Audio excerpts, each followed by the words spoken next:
Zona Cero. Dentro de nuestros monográficos Zona Cero, el de esta noche yo creo que os va a sorprender, que os va a gustar. Es un monográfico que además pedís con mucha insistencia. Hablar de teletransportaciones o teleportaciones. Vaya usted a saber qué término es el adecuado. Vamos a averiguarlo esta noche con los teletransportados Jesús Callejo y Carlos Canales, que acaban de llegar pues del espacio exterior, claro, como ellos residen allí, en la estrella Pegaso, en la constelación Pegaso. Pues, ¿qué tal, Jesús Callejo? Buenas noches. Hola, me he despegado de la estrella Pegaso, efectivamente. ¿Ha sufrido disgregación molecular? Sí, pero ya tengo la cohesión molecular adecuada, marca Star Trek, y estoy aquí ya sano y salvo. El caso de Carlos Canales es distinto, porque él estaba en el siglo XIX tan tranquilo y de repente ha aparecido en el XXI. ¿Qué tal, Carlos? Buenas noches. Pues bien, buenas noches. En el Star Trek, estoy con pijama, como todos.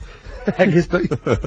Porque vamos a hablar de teletransportación. Decía, teletransportación o teleportación. Y me decíais antes de empezar el monográfico que los dos términos es lo mismo, valen, ¿no? Es lo mismo, sí. Además, la palabra teleportación, que es la que más se utiliza, es una palabra compuesta, procede del griego tele, que significa lejos, y del latín portare, que es llevar.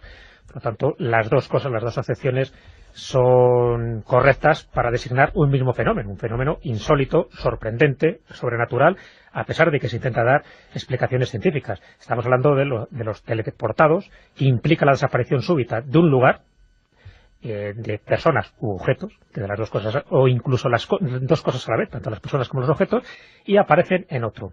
A veces se ven luces extrañas mientras dura la experiencia, otras veces se produce un tiempo perdido, ese missing time famoso, y si es en un vehículo, que son los casos típicos y clásicos, pues la gasolina y el cuentakilómetros pues no sufren ningún tipo de variación. Sí, vamos a ver, efectivamente, como bien está apuntando ya Jesús, la teleportación ofrece muchísimas variantes. ¿Cuántas veces hemos oído hablar de ese extraño caso donde una persona va conduciendo por la carretera, pues pongamos Burgos, y de repente aparece en un páramo lejano del Reino Unido, ¿no? Es que eso forma parte de lo que tocaremos el miércoles siguiente. El miércoles siguiente. El ranking de leyendas urbanas. Ranking de leyendas urbanas. Iba a decir sí. que en general el concepto de teleportación ha sufrido un cambio radical en los últimos 300 años en la civilización occidental por dos motivos. Primero, porque hasta tiempos relativamente recientes era un fenómeno de brujería. Si se daba por hecho que podía ocurrir, porque había casos que ya comentaremos alguno, tanto de objetos como de personas, pero no dejaba de formar parte de lo que era la magia, la brujería. Hablando de esto, Carlos, ¿es lo mismo teleportación que bilocación? No necesariamente, no. La bilocación es una persona que está en dos lugares al mismo tiempo, si en el caso de María Jesús de Ágreda, que comentamos alguna vez. En tanto que la teleportación o teletransportación es una persona que deja de estar en un lugar y es transportada a otra en un tiempo inverosímilmente corto. Esa sería la definición, iba a decir inquisitorial casi. Incluso habría como dos casos o dos vertientes espectaculares, porque una es la teleportación de un espacio a otro, o sea, desapareces de un lugar y apareces en otro, y otro serían los crononautas, que es la teleportación en el tiempo, no tanto en el espacio. Que esa es una variante apasionante y donde se carga prácticamente toda la teoría de la relatividad. ¿El crononauta entonces es el viajero del tiempo? No el viajero del tiempo. El viajero del tiempo es el que viaja a lo largo del tiempo, en tanto que el crononauta es alguien que sin razón aparente desaparece en un tiempo y aparece en otro. Pondremos ejemplos de los tipos, de lo que es transportación física, si yo estoy en España, aparezco de golpe en México, y de lo que es el otro caso, teleportación temporal, es decir, yo estoy en el año 50, aparezco en el 2010. Es decir, eso sería un caso temporal, en tanto que el primero es meramente de distancia y de inverosímil tiempo. Sobre eso, claro, vamos a intentar separar lo que podría ser el viaje mediante objetos, que sería, por ejemplo, el caso de, no sé, el famosísimo conocido del Torquemada y el saco de Roma. Es decir, donde el viaje se produce... El doctor Torralba. Torralba, y donde un duende se supone que le acompaña en un viaje para contemplar el saco de Roma y vuelve y lo cuenta antes de que las noticias lleguen a la corte de Toledo de que el saco de Roma por las tropas imperiales se ha producido. Ahí parece que el vuelo es un objeto. Es decir, hay algo que te lleva al lugar. No, aquí hablamos de directamente, tú estás en un lugar y apareces en otro. Y apareces en otro. O sea, por ejemplo, un muy aficionado a la astrofísica, pues ahora me estará pensando en los agujeros negros, ¿no? Que se habla mucho de los agujeros negros. No hay explicación, la verdad. Claro, es que hay varias teorías, se pueden casi resumir en tres, ¿no? Porque para algunos autores, la teleportación tendría su origen en grandes campos magnéticos que se generan de forma no estable ni permanente, y que si tienes esa casualidad o causalidad, se podría decir, de entrar en uno de esos campos magnéticos, pues tu cuerpo sufre esa mutación, que desapareces literalmente y apareces en otro lugar. Estamos hablando ya de eso, de campos magnéticos sobre determinados puntos del planeta, que son variables, porque nunca son los mismos, y que solo se activan en momentos muy concretos. Y hay que puedan pasar miles de personas por ese lugar, y una persona en concreto sí le afecta y no al resto. Otras teorías, otros autores, creen que la teleportación estaría provocada de una manera inconsciente. Es el propio sujeto que la padece el que inconscientemente se está, a través de su pensamiento, se está transportando a un lugar. Es decir, imagínate, el clásico, además eso aparece mucho, por ejemplo, en la obra de Don Juan de Castaneda. El propio Don Juan, este brujo yaqui, le comenta que tenga mucho cuidado con sus deseos y con sus pensamientos, porque si él quiere estar en otro lugar, eso es lo que nunca puede pedir un brujo, porque el brujo tiene la facultad de convertir eso en realidad. Por lo tanto, hay un factor inconsciente en el propio sujeto, es decir, no lo quiere él de forma consciente, pero sí aparece, ¿no?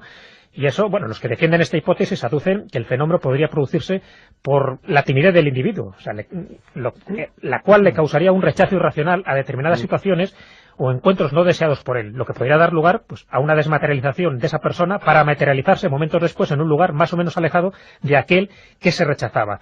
Es un fenómeno complejo, también bastante, ya no digo parapsicológico, sino casi psicológico. Y el tercer punto, que entroncaría más un poco con la zona cero, con todos estos fenómenos insólitos, es cuando el suceso de la teleportación está vinculado a un suceso ufológico. Es decir, está precedido por una serie de avistamientos de objetos o bien de luces, donde se materializa luego con una abducción. Esa abducción, que por supuesto tiene que ver con la ufología, correspondería con una teletransportación, en el sentido de que si él iba en coche por una determinada carretera, el ovni se posa encima de su coche, el coche y él aparecen en otro lugar donde él no tiene conciencia porque hay un tiempo perdido, y se conjugarían los dos fenómenos. Es un factor externo que inciden en que ese coche, sin gasto de gasolina y sin kilometraje, aparezca 100, 200, 300 kilómetros más allá, y además con un proceso de abducción donde el sujeto solo puede recordar estos hechos tras hipnosis. Quería decir que ese es el caso que ha alimentado la leyenda urbana.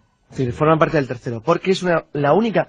Es curioso, porque es una leyenda urbana fantástica que sin embargo intenta dar una explicación racional, algo ilógico. Fíjate qué cosa más absurda. Es decir, cómo yo, para explicar algo imposible, me invento algo que no tiene sentido. Pero es que hay quien prefiere creer que el motivo es ese, a pensar que de verdad no sea ese.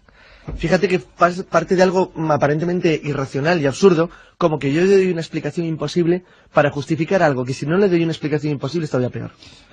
¿Cuál es el sitio, cuál es el paraje, cuál es el paisaje propicio para que exista una puerta invisible que no... Es que no es exactamente una puerta invisible. Es decir, cuando digo que no es exactamente una puerta invisible, es que aquí no estamos hablando de posibles ventanas o de puestos de transporte o de lugares. No, hablamos en general de que alguien, a lo mejor un día andando por la calle, es transportado bien a otro lugar, hablaríamos de teleportación en distancia, o bien a otro tiempo, y hablaríamos de crononautas. Vamos a poner un ejemplo muy gráfico, de cada uno, por ejemplo, que nuestros oyentes van a entender perfectamente y ya sabrán a lo que nos referimos. El final de la cuenta atrás, la famosa película donde... el final de la cuenta atrás parte de una situación que ni siquiera se ha dado en ninguna memoria conocida, que es que el viaje, en vez de hacia el futuro, se hace hacia el pasado. Hacia el pasado, Es decir, es que fíjate, has cogido el ejemplo más complicado, en el sentido que no hay ninguno de memoria en la cual el viaje se haga hacia atrás. Bueno, pero es una imagen gráfica para que nuestros oyentes... Sí, perfectamente sería un crononauta. Sería un caso de crononauta, lo que pasa es que en vez de afectar a un objeto, a una persona, afecta a un objeto gigantesco que está lleno de personas, como es un portaaviones. Un portaaviones nuclear, claro, que pasa una barrera de tiempo y aparece justo antes del ataque japonés a Pearl Harbor. Bueno, en ese caso sería un caso de crononautas. La diferencia es que la original del final de la cuenta atrás es que el viaje del crononauta es hacia atrás. Hacia adelante hay varios casos. Es decir, de los cuales normalmente siempre se interpretaban relacionados o en variante vinculada al sueño o a la mente humana. Hay algunos que brutalmente no es así. Entonces, si quieres empezamos por los crononautas en vez de por los teleportados de distancia. Sí, no, pero vamos a dar otra película para que nuestros oyentes sigan tomando nota. El experimento Filadelfia. El experimento Filadelfia sería un caso de teleportación en distancia. En distancia. Dentro de que... Es que el cine nos ayuda aquí. El experimento Filadelfia fue falso. Es un caso falso. Es un caso falso, pero bueno. Falso, sí. Pero efectivamente sería un ejemplo de teleportación en distancia. Y además masiva. Y además masiva. Normalmente solo ocurriera una persona, dos... Ah, eso sí, ambos tienen la misma característica. Es un objeto el que se traslada, no biológico, en este caso en ambos un barco, y en ambos el barco contiene a su vez objetos biológicos dentro. Exacto, deshacer un objeto y rehacerlo a tantos kilómetros de distancia. Yo creo que para empezar por el sistema elemental, como hemos empezado por Star Trek, pues podemos empezar por Star Trek. En Star Trek es el típico caso de teleportación a distancia. A distancia en la cual hay una desmaterialización del objeto, en este caso la persona o de la máquina o del objeto que transportas, y lo recreas en otro lugar. Todo el mundo recordará una película terrorífica en el sentido auténtico de la palabra, que es la primera versión de La Mosca. En la primera versión de La Mosca, y ahí vamos al segundo paso de lo que yo contaba al principio. Que bien nos viene Hollywood. Claro. En la ciencia occidental, a partir del siglo XX mediados, la teleportación empieza a verse no como un fenómeno de magia, sino como un posible fenómeno científico. Hasta los años 80 es meramente un fenómeno de ciencia ficción. Ahora ya no lo es. No lo es desde que, como es bien conocido, hace unos pocos meses, científicos norteamericanos concibieron por primera vez un experimento práctico de teleportación de materia, bueno, prácticamente de una naturaleza casi atómica. En La Mosca, ¿qué trataba de hacer el científico? ¿Cuál era el científico de La Mosca lo que quería hacer era desmaterializar una persona en una cámara especial aislada y materializarla en una cámara gemela aislada a una distancia considerable. En este caso era el laboratorio. Lo que pasa que es que, como bien conocen los que han visto la película, cuando el científico se somete a sí mismo a la prueba para ser transportado a la cámara de al lado, se cruza una mosca que se cruza en la otra y se intercambian los genes, pero es absurda, en el camino, de manera que él aparece con cabeza y manos de mosca y la mosca con cabeza humana, como se sabe al final de la película. Ni que fueran equiparables los genes, ¿no? Es una cosa imposible.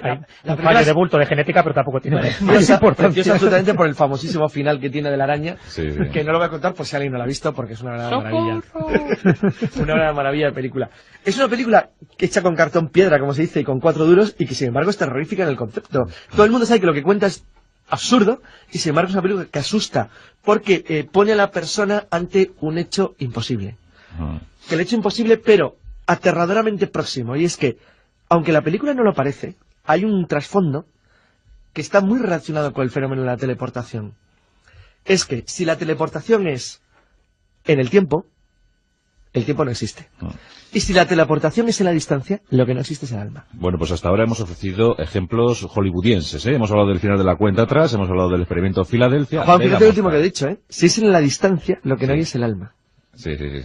Y eso es un problema tremendo para el Vaticano, me parece, ¿no? Tremendo. No la bilocación, que la bilocación sí tiene sentido para el Vaticano. La bilocación está admitida. Claro, San Martín de Porres. Pero claro. Sin embargo, bueno, o si le hicieran algún día Santa del futuro, la propia María Jesús de Ágreda. Sin embargo, la teleportación física supone que el cuerpo es desmaterializable y luego puedes volver a reconstruirlo. Pero ¿cómo desmaterializas y construyes el alma? ¿O es que el alma trasciende el espacio y la distancia? La verdad es que es un fenómeno teológico curioso, ¿eh? Recordemos que en los tiempos de la conquista de América, pues en el siglo XVI, XVII, muchísimos eclesiásticos, monjas en España, pues claro, tenían doble trabajo, ¿verdad, Jesús? Se pasaban el día obrando en España y laborando en América, ¿no? Había unos cuantos casos. Había escasez de efectivos y había que desdoblarse, ¿no?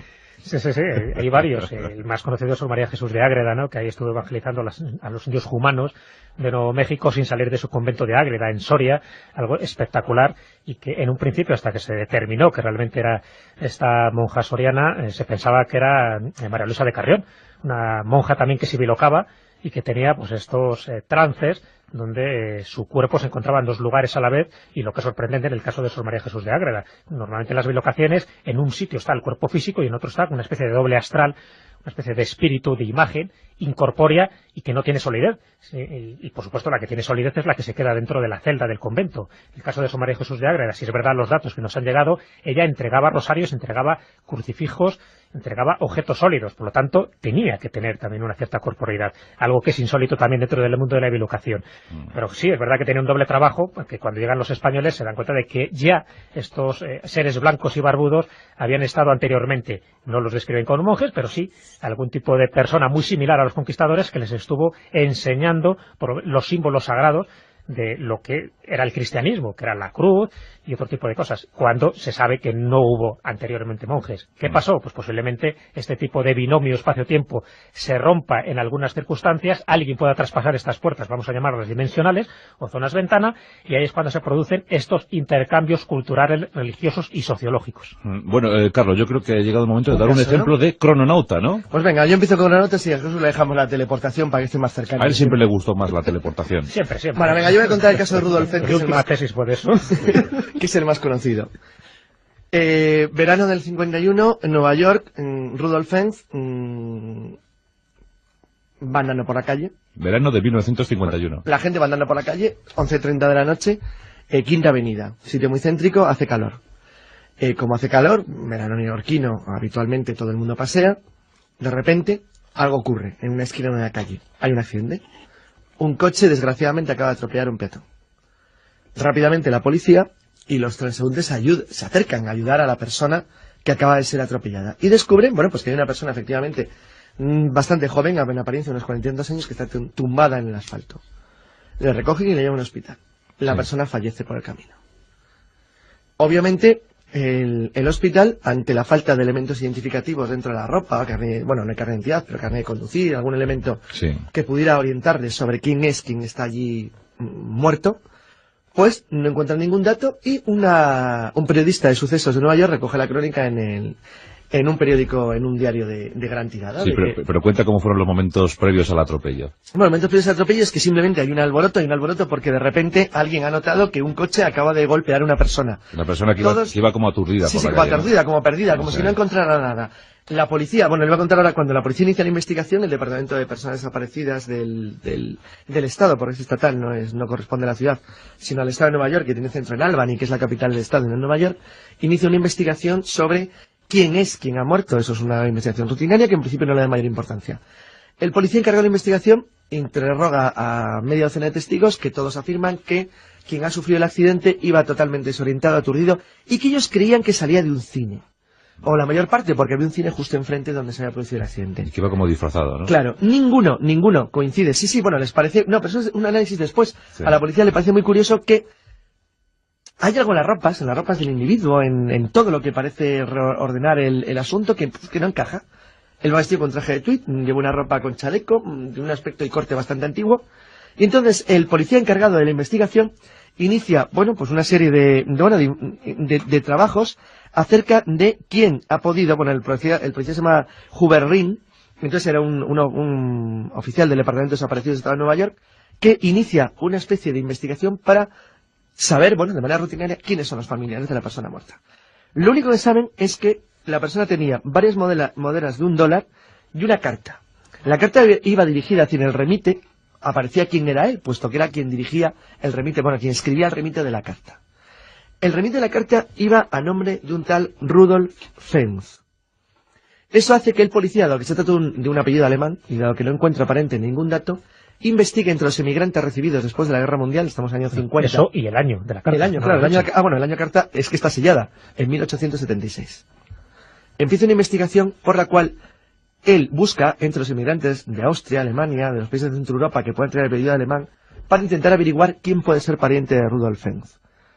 Finalmente, después de semanas y semanas de investigación, en una guía telefónica del año 1939, él encuentra a Rudolf Fenz Jr.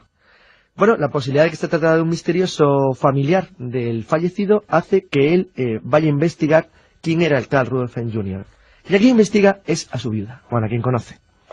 A su viuda porque la viuda le dice que Rudolf Fenz había muerto hacía algunos años, pero que aparentemente a quien se refería era su padre, que desapareció en un día del año 1876, y parece de broma, cuando iba a buscar tabaco. Nunca volvió. Cuando iba a buscar tabaco en la misma Nueva York. Exacto, en la misma Nueva York. Desapareció para siempre, apareció registrado como desaparecido en el archivo de personas desaparecidas del Estado de Nueva York, que está en Albany, en la capital del Estado, y de manera que nunca volvió a tenerse noticia de él. Su hijo murió unos años antes de que su padre resultara atropellado en la Quinta Avenida de Nueva York en un día de verano de 1950. ¿Y en esos 75 años a qué se dedicó el bueno de Rudolf? Nadie lo ha sabido nunca. Es uno, con mucha diferencia, de los casos más extraños que ha habido de crononautas del mundo. Es curioso que, bueno, hay muchas pruebas a favor y en contra de si la historia de Rudolf Fenz es veraz o no. ¿No es una leyenda urbana? Pudiera ser, fíjate. Es decir, yo hice una investigación sobre el caso de Rudolf Fenz que publicó Más Allá hace unos meses y mantengo las dos teorías. Es decir, los datos a favor son muy fuertes, pero los datos en contra también. Es interesante porque una de las cosas que se hizo hace unos meses es que se intentó buscar hasta qué punto alguien podía reconstruir la ropa de alguien de 1876, las monedas de alguien de 1876, los sellos de correos. Bueno, pues se dio la conclusión de que se podía reconstruir todo. En 1876 es un año muy especial en la historia norteamericana. Sí. Tú sabes bien por qué, porque va en tu libro. Little Big Horn, claro. Efectivamente. Con lo cual es un año donde todos los elementos de colección de ese año son muy apreciados, como lo es 1865 o 1812 o 1786. Y hay una serie de años en la historia norteamericana que tienen especial valor. 1876 es uno de ellos. Y yo personalmente encontré en internet sitios que vendían ropa de la época. Ropa de 1876, o armas, o elementos decorativos, desde pins hasta corbatas, desde gorros hasta... decir, se podía reconstruir. El problema es, ¿quién se deja matar por reconstruir una historia de este tipo? O es que ni siquiera murió. Y entonces iríamos a otro tema muchísimo más complicado. ¿Dónde está enterrado, Rudolf? Ahí está. No, ¿dónde está enterrado? Formalmente sí se sabe. Es decir, el problema no es tanto eso como quién falsificó el registro de Albany. Es decir, quién alteró todo para que esto pudiese ser real. Bueno, el extraordinario caso de Rudolf Fentz es una cosa tan fuera de lo normal que si no fuera porque hay más, es que hay más. Hay más. Hay más. Realmente el caso de Rudolf Fentz sería, para mí, probablemente el inicio de una posible leyenda urbana. Claro, es que hay muchos casos. Si ¿Cuál fuera es el el único... problema? El problema es que hay muchos más. Hay muchos más. El problema es que hay muchos más. Hay muchos más de crononautas y de teleportaciones. Hay un caso famosísimo, no hay tiempo para que lo contemos hoy, que habitualmente está generado como un caso de Doppelganger, que yo, sin embargo, cuando hice esta investigación, estoy convencido que es un caso de crononautas, que es el de Emil Saguet, un caso que se dio en Estonia en el siglo XIX, absolutamente fascinante, y una persona que se encontró consigo misma. Algo parecido a lo que puede ocurrir, no sé, en la película Regreso al futuro. Sí. Como cuando el niño se encuentra a sí mismo, es decir, algo de ese estilo, es decir, una cosa tan absolutamente fuera de lugar. Pero la paradoja sería muy calamitosa, ¿no? No, la paradoja fue terrible. Fue terrible porque el caso de Emil Saguet, lo sorprendente es que es considerado habitualmente un caso de dobles porque ella se ve a sí misma. Pero ella se ve a sí misma porque ambas, porque son mujeres, se desconocen en el tiempo y el lugar en el que va a tener el encuentro. Bueno, es un caso siniestro que se da en un colegio en el Báltico en el siglo pasado, donde una profesora que se llama así, Emil Saguet, se vio consigo misma cuando rondaban los rumores dentro del colegio de que ella estaba en dos lugares del mismo tiempo, en forma diferente, pero siendo ella. Con lo cual era una Emil Saguet del presente y otra del futuro. Es una cosa tan absolutamente fascinante, por eso sí que hay datos, porque una investigación oficial del propio gobierno imperial ruso sobre el caso de Emil Saguet, fue en Estonia, cuando todavía era provincia rusa, que se da el mismo caso de Rudolf Fentz con la diferencia de que hay coordinación temporal. Bueno, en los casos de los crononautas, y podemos contar muchos más, porque la verdad es que los hay como el de Chester Ackey y unos cuantos más, que es un niño que aparece teleportado. Es un tema de viaje temporal solamente de unos días, pero lo suficiente como para que sea lo increíblemente curioso de que él no es consciente de lo que le ha pasado en ese tiempo, sin embargo aparecen dos puntos diferentes, con un escaso tema de diferencia horaria, aunque solamente eso sea de unas 48-72 horas, que hace a muchas personas pensar que el crononauta no es consciente de lo que le ha ocurrido. ¿Y qué pasa, Jesús, cuando hay unos obreros trabajando en las obras de un metro, derriban una pared y observan las calles de una ciudad que no es la suya? Pues sencillamente ahí estamos, ¿ves?, entrando en otra de esas puertas dimensionales donde cambia el espacio físico, pero también suele cambiar el tiempo, porque el espectáculo que están viendo estos obreros no corresponde a su época. Entonces, ¿qué está ocurriendo ahí? Sencillamente es lo que te comentaba antes, que es la explicación más fantástica, pero que de alguna forma lo propugna la nueva física, ¿no?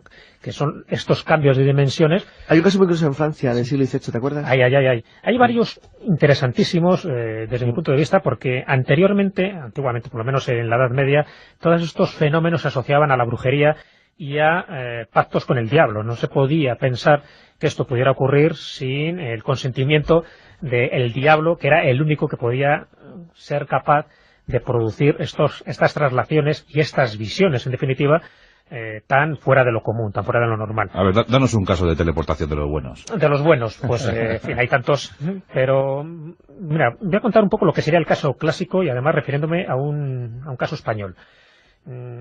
Todas las teleportaciones no siguen el mismo esquema. Es verdad que hay unas pautas comunes, pero no siguen el mismo esquema. Nunca hay dos casos idénticos. A veces falla algo tan esencial como, por ejemplo, esa neblina en la que parece que entran los personajes o las víctimas que sufren una teletransportación. Y estas teleportaciones pueden ser a corta distancia o a gran distancia. El caso, por ejemplo, de desplazarse a México Distrito Federal parece que empieza a ser habitual dentro de esta fenomenología. Pero bueno, la desaparición suele ser súbita. Estamos hablando de la teletransportación espacial, no temporal, como es la que estaba comentando antes Carlos. El caso de José Paquet, que ocurrió el 3 de noviembre de 1987, un caso que incluso salió en su momento en la televisión española. Bueno, pues José Paquet sufrió una de estas teletransportaciones a las 9:30 de la noche de esta fecha de noviembre del 87, cuando iba en su coche por Madrid bajando la calle Toledo.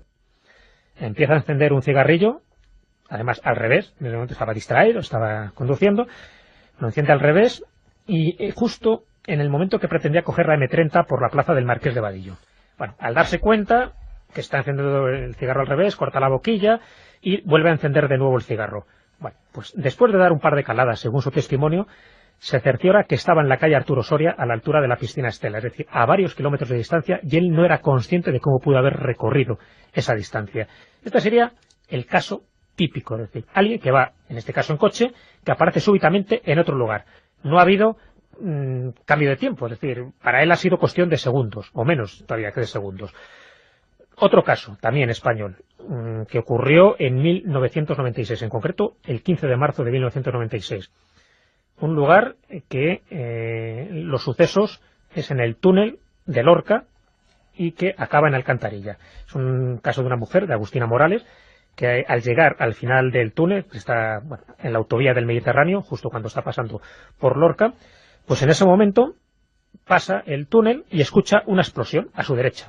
Y la mira y no detecta nada, no sabe a qué se puede deber esa explosión, pero sí lo describe como el ruido que hacen los aviones al atravesar la barrera del sonido. Bueno, y en ese momento ve un cartel, estamos hablando de que está pasando el túnel de Lorca, en ese momento ve un cartel de entrada a la localidad de Alcantarilla. Estamos hablando de una distancia de unos 60 kilómetros. Bueno, ella se quedó estupefacta, porque no había gastado gasolina y tampoco se había movido el cuentakilómetros. Y estamos hablando de un trayecto de Lorca a Alcantarilla. Eran las 11 de la noche. ¿Qué pasó ahí? No tenía ni idea. Sencillamente recorrió esos 60 kilómetros por arte de Birli Birloque.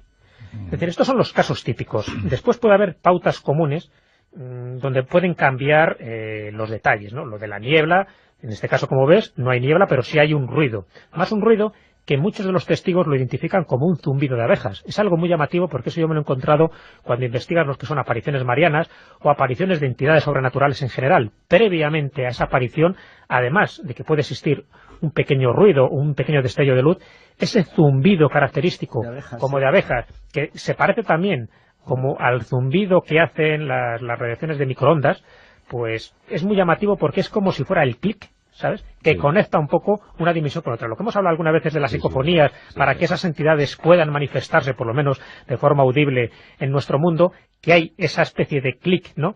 Donde se activa ese mecanismo extrañísimo que todavía no conocemos y que permite esas comunicaciones entre el más acá y el más allá, pues lo mismo ocurriría con las teletransportaciones.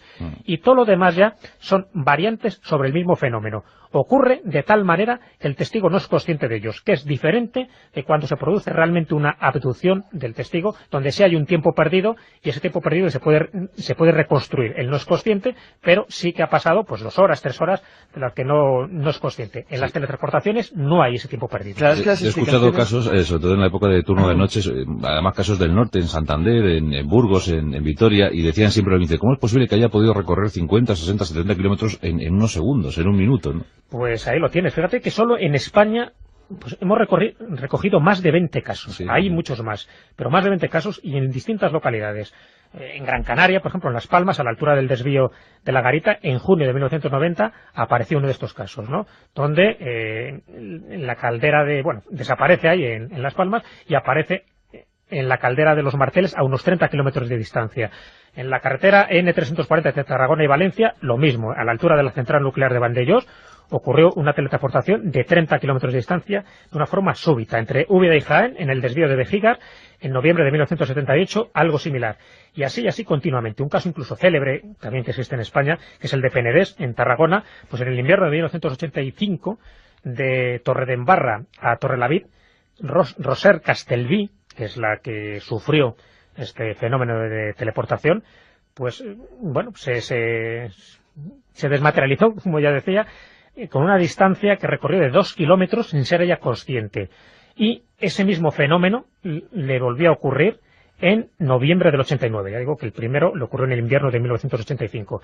Y casos similares. Es decir, este es un caso además insólito, el de Roser Castelví, porque normalmente el que sufre una teletransportación no la vuelve a sufrir más. Es decir, has tenido la suerte o la mala suerte de caer en una de estas zonas ventanas, como las denominaba David Fideler, y desaparece, y por suerte vuelves a aparecer en otros lugares, porque Charles Fort, acordaros que hemos mencionado más de una vez a Charles Fort, autor del libro de los condenados, Y el creador, además de la palabra teleportación, que lo menciona en su capítulo segundo de un libro que todavía no está publicado en castellano, que se llama Lo, publicado en 1935, bueno, pues él comentaba que este tipo de teletransportaciones lo que hacen es, cuando son de objetos, es una especie de reubicación que tienen estos objetos para que sean encontrados en los momentos determinados, no antes ni después, y cuando son personas hay un componente psíquico porque la persona realmente está deseando estar en otro lugar en ese momento, ¿no? Una explicación que ya formuló Charles Fort, pero que desde luego se anticipó muchísimo a lo que son las teorías más vanguardias. Yo supongo, Carlos, que la física ortodoxa ni siquiera contempla esto, ¿no? Bueno, yo intenté cuando hablé del caso de Fred, sí lo contempla. Sí lo contempla. Lo que pasa que no la física ortodoxa. Bueno, la ortodoxa, pero en el sentido de que es una física de un nivel que habitualmente no está al alcance de los, de lo común de los mortales. Sí. Yo la verdad es que como tenía que hacer un resumen de cómo podía plantearse en la ciencia actual el fenómeno de la teletransportación y de los crononautas, me centré básicamente en el esquema de la pecera de Bohm. La pecera de Bohm es un caso clásico de cómo la visión de la realidad no tiene por qué coincidir con la realidad misma. El ejemplo de la pecera de Bohm es muy sencillo, es decir, una persona está viendo un enorme televisor. En el enorme televisor hay una pecera en la cual dos pececitos están nadando. Entonces, cuando tú ves la televisión, los pececitos, uno a derecha y uno a izquierda, parecen nadar en una extraña sincronía. Están sincronizadísimos, que llegan a la derecha al mismo tiempo, a la izquierda. Cuando alguien ve el fenómeno de la pecera de Bohm, la primera vez que lo contempla le parece muy extraño, porque ve que hay una especie de hilo oculto que guía la conducta de los peces, pero no sabe cuál es el hilo que guía la conducta de esos peces. No hay ningún hilo que los guíe. Son simplemente dos cámaras de televisión que desde ángulos diferentes enfocan la misma pecera. La persona que lo ve un mundo de dos dimensiones, pero la realidad de lo que firman las cámaras es de tres. Con lo cual, te están engañando, es una manera de engañar los sentidos. Tú crees que hay algo raro que une el hilo que conduce a los dos pececitos, cuando es que no hay dos pececitos, solo hay uno. Hemos escuchado casos de teleportación, hemos escuchado casos de crononautas, hemos estado disfrutando muchísimo nuestro monográfico de Zona Cero con Jesús Callejo y Carlos Canales. Hemos averiguado uno de los enigmas más sorprendentes de nuestro planeta, ¿verdad? Quizás sorprendente. Sí que lo es, porque además no tiene explicación todavía. No, y además que es recurrente en el tiempo. No es un fenómeno actual, sino que es un fenómeno que por lo menos ya data de los casos que yo por lo menos tengo registrados desde el siglo XVI. Y son registrados porque ahí es cuando aparece ya documentación escrita. Seguro que hay anteriores y se consideraban hechos de brujería, y de hecho hay algún proceso de inquisitorial donde a algunos se le condena porque se ha trasladado demasiado rápido, un poco como le pasó al doctor Torralba con su famoso duende Ezequiel que le hacía llevar a distintos lugares. Eso le costó más de un disgusto a algunas personas que fueron tachadas automáticamente de brujos. Por lo tanto, estamos hablando de un fenómeno recurrente en el tiempo y que sigue siendo un enigma para los científicos. Una cosa, citaba el caso de Bohm porque es el ejemplo perfecto de qué pasaría si en un mundo tridimensional añadiéramos un factor más. Podríamos estar viendo una realidad que no tuviera nada que ver con la auténtica.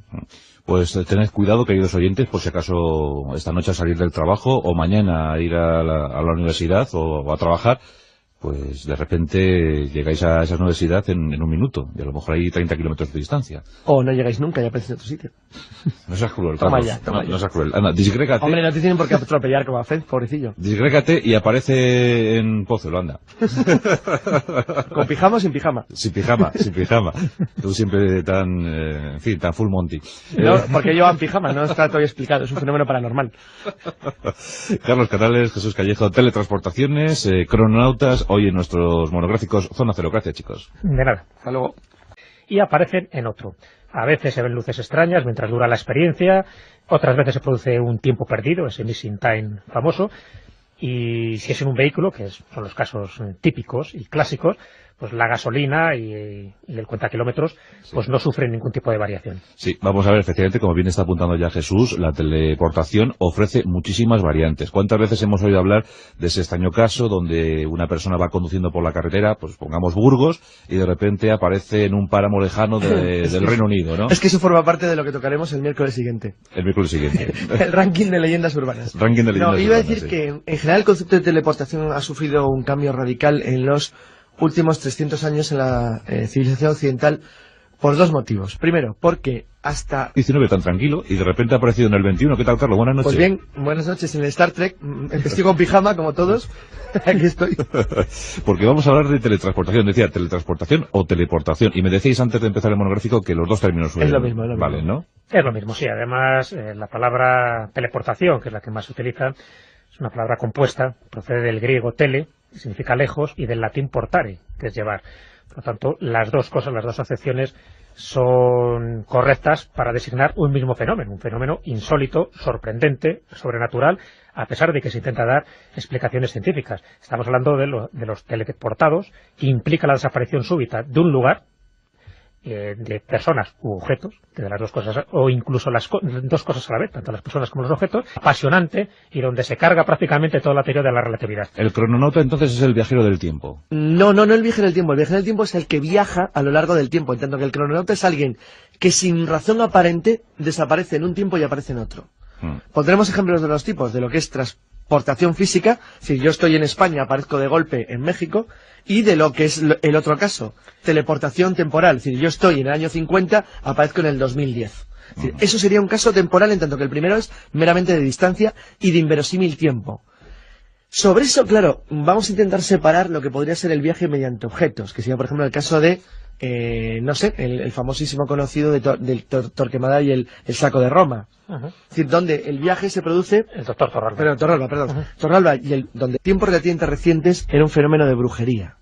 Es decir, se daba por hecho que podía ocurrir, porque había casos que ya comentaremos alguno, tanto de objetos como de personas, pero no dejaba de formar parte de lo que era la magia, la brujería. Hablando de esto, Carlos, ¿es lo mismo teleportación que bilocación? No necesariamente, no. La bilocación es una persona que está en dos lugares al mismo tiempo, si en el caso de María Jesús de Ágreda, que comentamos alguna vez.